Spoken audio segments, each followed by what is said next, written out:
overnight, the traffic just from Google was like insane. I mean, we were seeing traffic numbers to our website that I didn't think we'd ever get to without paid advertising. People just Googling like baby food delivery.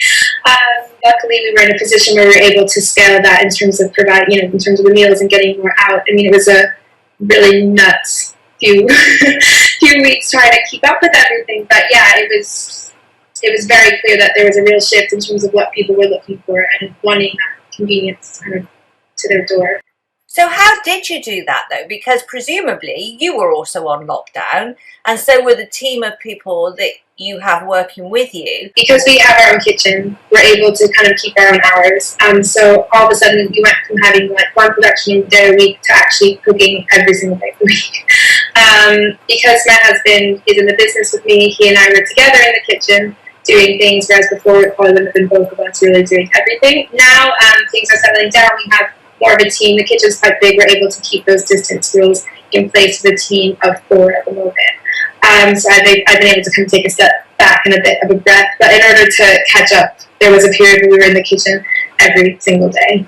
Initially, you set this up because you were trying to find a product for your own daughter.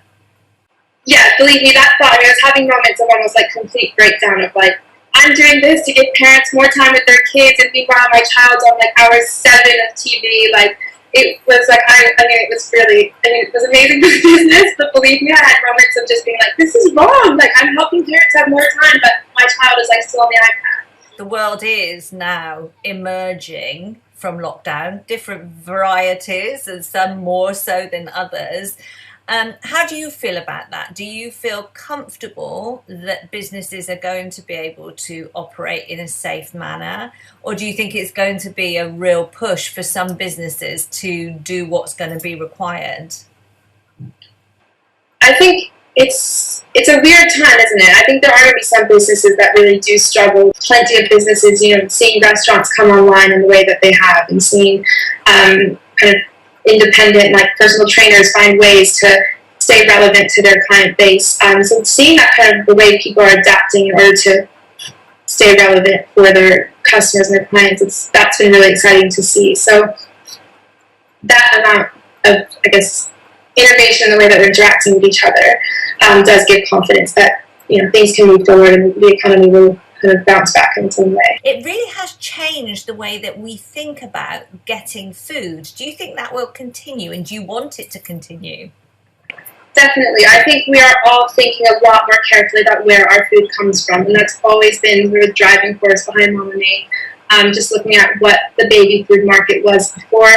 2 years ago, the quality of what people were being offered on the supermarket shelves just doesn't seem acceptable anymore. We all want to know what's going into our food. We've all just spent 10 weeks baking our own bread and cutting our own vegetables and doing everything from scratch. That is like an amazing movement, I think, for the food industry. And especially, there's been talk about when food standards have to lower to increase trade after Brexit and that sort of conversation. And it just seems like there is this movement among the people, at least, to really the standards have just jumped, which I think is only good news for everybody. And how about yourself? How are you managing your own mental health while you're trying to do all of these different things? How are you managing to make that bearable for yourself?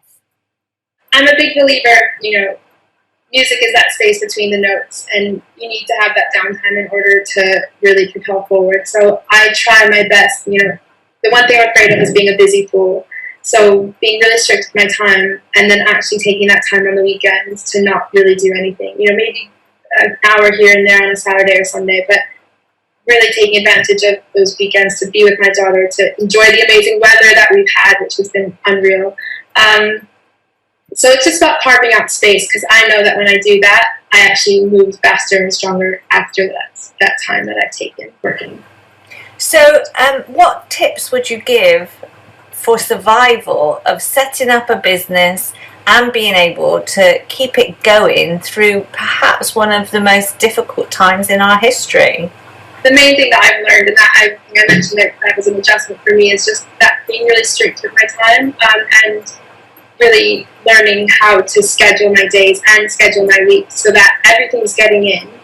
and I'm also taking time for myself, and I'm also taking time for my daughter to be really present, and taking time for my partner to be present. And working mothers or parents who do find out, if you've got an hour to do something, you will get it done in that 1 hour. So, yeah, I think that's the main thing, is just taking that time to create space.